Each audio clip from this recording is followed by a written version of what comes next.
on se retrouve pour la deuxième partie de cette série make-up pour la vidéo spéciale teint. Si vous mettez des lentilles, je vous conseille vraiment de les mettre avant parce que les yeux ont tendance à pleurer un petit peu vu que vous leur mettez quelque chose et vous n'aimeriez pas ruiner votre make-up avec des larmes. J'ai fait une vidéo tuto comment mettre des lentilles. Elle date un peu mais elle est toujours d'actualité donc n'hésitez pas à aller la voir. Allez, let's go!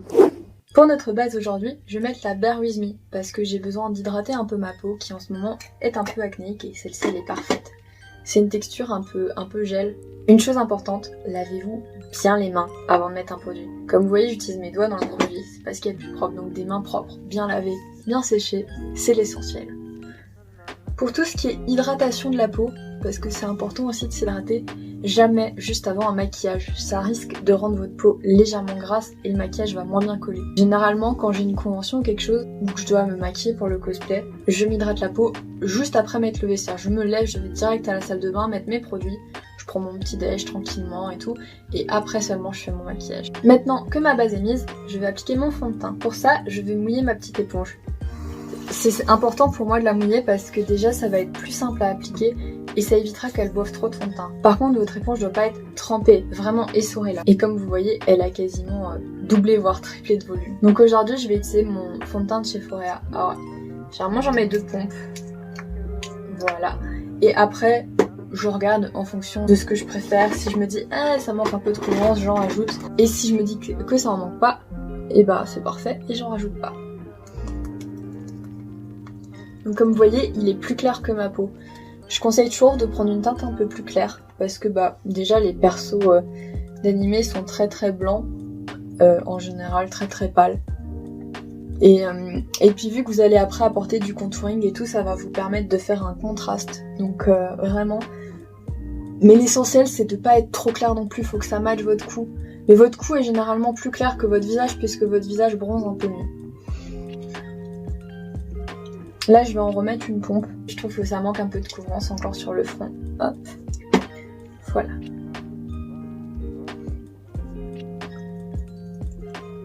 Je me rapproche un petit peu. Donc vraiment, j'aime beaucoup ce fond de teint. Il est très couvrant. Et je trouve qu'il fait une belle peau. N'oubliez surtout pas de descendre sur votre cou. On veut pas qu'il y ait une vieille marque.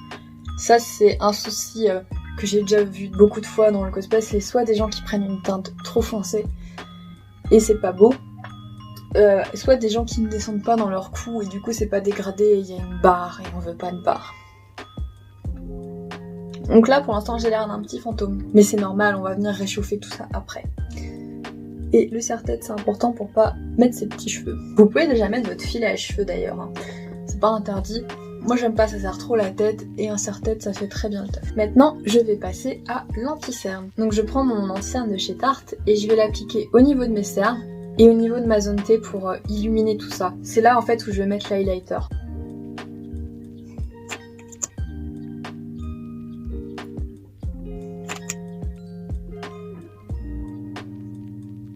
J'aime bien aussi en mettre au-dessus de ma bouche, c'est pas obligatoire. Comme dit, tout ce qui est de type contouring et tout, rien n'est obligatoire. Vous faites vraiment ce qui vous convient à votre forme de visage. Moi j'ai un visage plutôt rond et ovale, donc je vous montrerai comment je fais mon contouring. Mais si vous avez un visage fin, un visage avec une mâchoire très marquée et tout, ce sera pas forcément pareil. N'hésitez pas à tester plusieurs trucs pour voir ce qui vous convient. Donc là j'utilise le petit bout pointu de mon éponge pour être un peu plus précis. Et je tapote.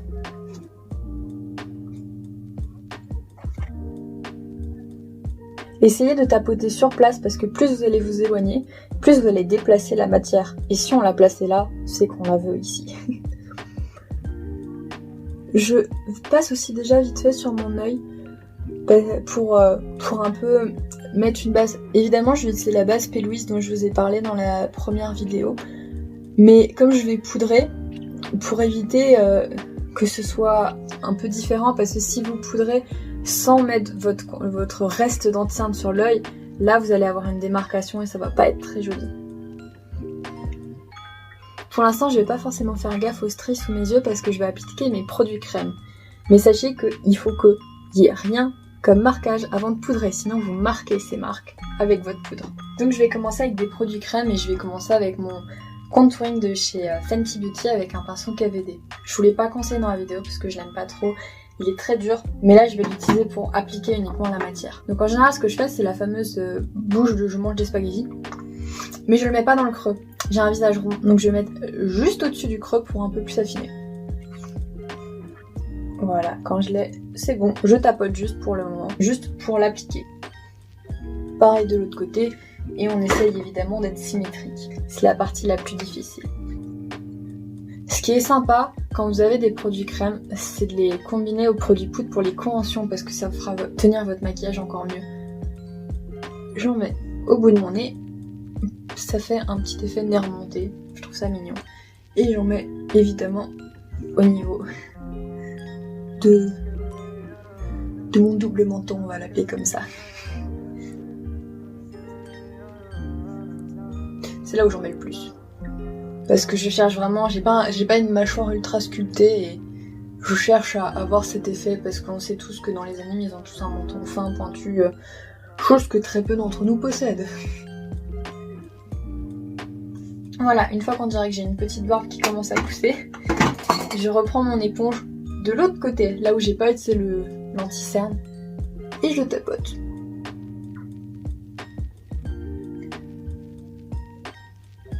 Si je vois que c'est plus dur à estomper, je reprends là où il y avait le fond de teint. Généralement il reste encore un peu de produit, donc ça va aider.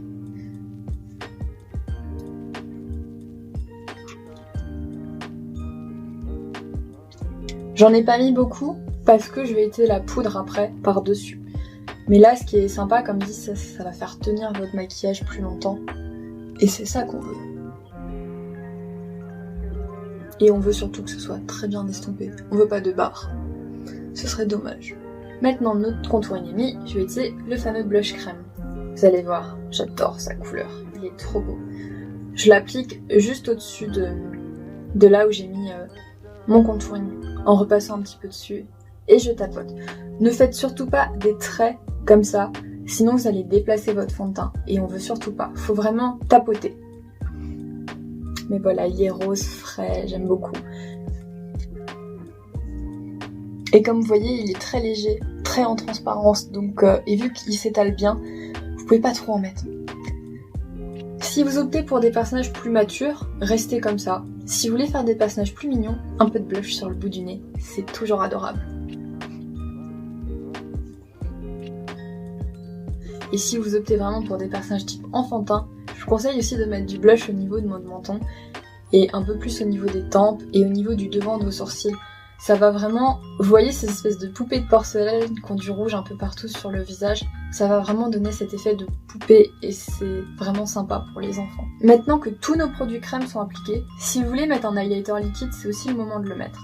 Maintenant, ça va être le moment de poudrer. Moi, le pot de poudre est trop grand, donc je l'ai transféré dans un ancien pot de poudre plus petit.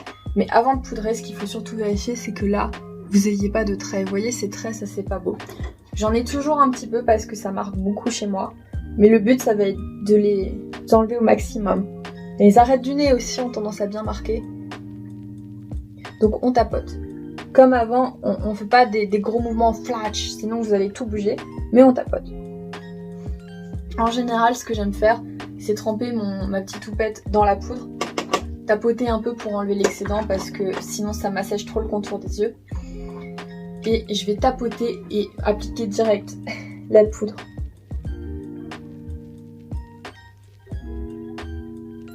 Comme ceci. Et vous allez faire l'autre côté et tout le reste de votre visage.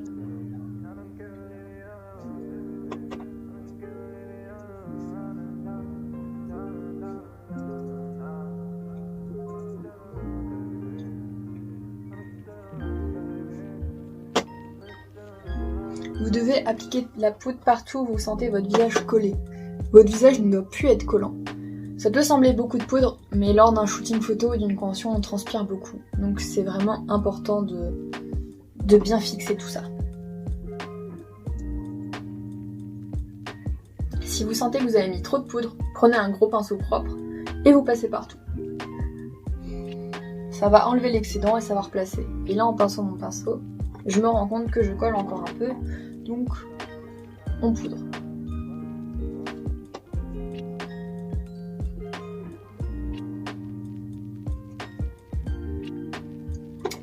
Voilà, on est aussi bien poudré que les fesses d'un bébé. Maintenant, on va pouvoir passer au produit poudre. Donc je commence comme pour la crème, généralement avec mon contouring. Il y en a qui préfèrent mettre d'abord le blush, c'est à vous de voir ce que vous préférez. Moi je préfère qu'on voie plus le rose de mes joues et que ça ce soit une ombre discrète. Donc là c'est simple, je repasse exactement au même endroit. Et comme j'ai un visage rond, je vais pas le descendre jusqu'à ma bouche, mais légèrement faire ça. Mais pas trop non plus, sinon ça marque trop. Donc c'est pour ça que je le fais plutôt à la fin ce mouvement. Et comme vous voyez, ça creuse ma joue.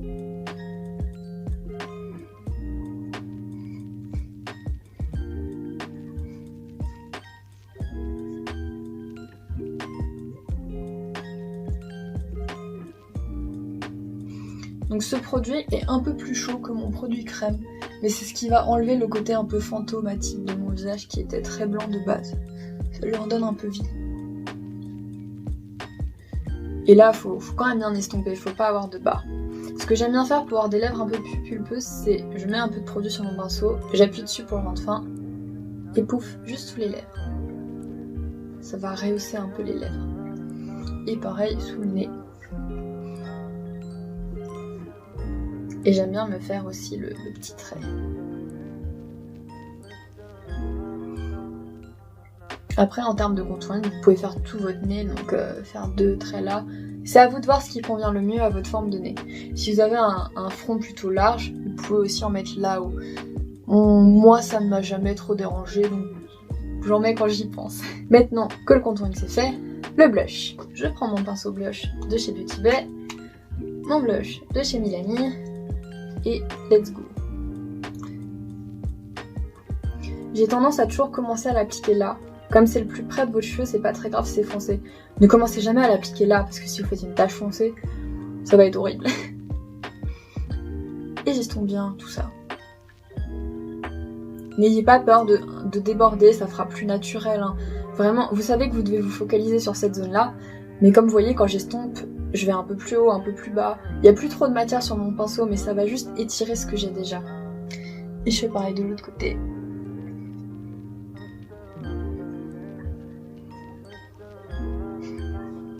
Et sur le nez. Si vous avez un shooting photo, n'hésitez pas à forcer le blush et le contouring parce que l'appareil photo ça a tendance à aplatir un peu les couleurs et si vous en mettez la même quantité que dans la vie réelle, ça se verra pas. En convention, abusez pas non plus parce que vous voulez aussi avoir l'air présentable, mais pour des photos, il n'y a jamais trop de blush. Avant de passer à l'highlighter, c'est un peu assécher mes lèvres, le fond de teint et tout, donc des fois j'aime bien juste mettre un peu de baume ou de l'huile pour lèvres. Juste histoire de lisser vos lèvres hydratées, c'est aussi important. Maintenant c'est parti pour la face highlighter. Je vais prendre ma palette Too Faced et je vais d'abord prendre la teinte centrale. Et je vais en mettre vraiment beaucoup sous tout mon œil. Pas que là où je vais highlighter, parce que ça c'est pas un vrai highlighter. Je sais pas si vous le verrez à la caméra, mais ça attrape juste plus la lumière, donc ça va donner une légère brillance. Et lisser légèrement votre peau aussi cette poudre. J'en mets sur tout mon nez, sur mon menton. En gros, j'en mets un peu partout, sauf là. On va dire. C'est vraiment pour attirer la lumière. Une fois que j'ai fait ça, je vais prendre la teinte Glow. Et là, je vais l'appliquer juste au-dessus de mon blush, un peu en barre. Sur le bout de mon nez, uniquement. Sur aussi, j'aime beaucoup mettre là. Ne me demandez pas pourquoi, je sais pas. Un petit peu sur le front, un petit peu sur mon pan et au-dessus des lèvres. Maintenant, je vais prendre mon highlighter de chez Ofra et le placer aux mêmes endroits, sauf pas au front et au menton.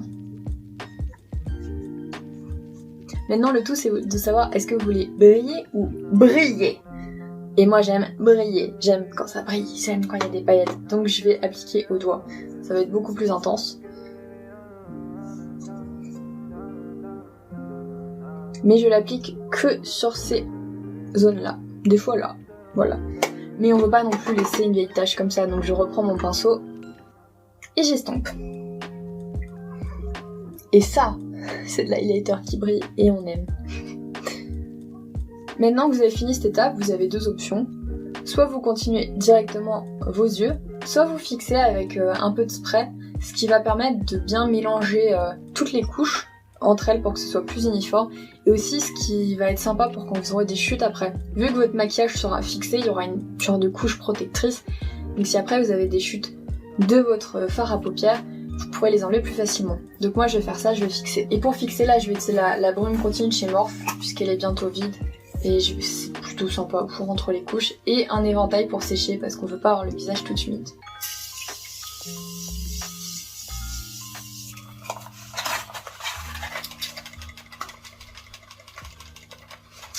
Et voilà, votre teint est maintenant fini. On va pouvoir se retrouver pour la prochaine vidéo sur les yeux. Bonne journée!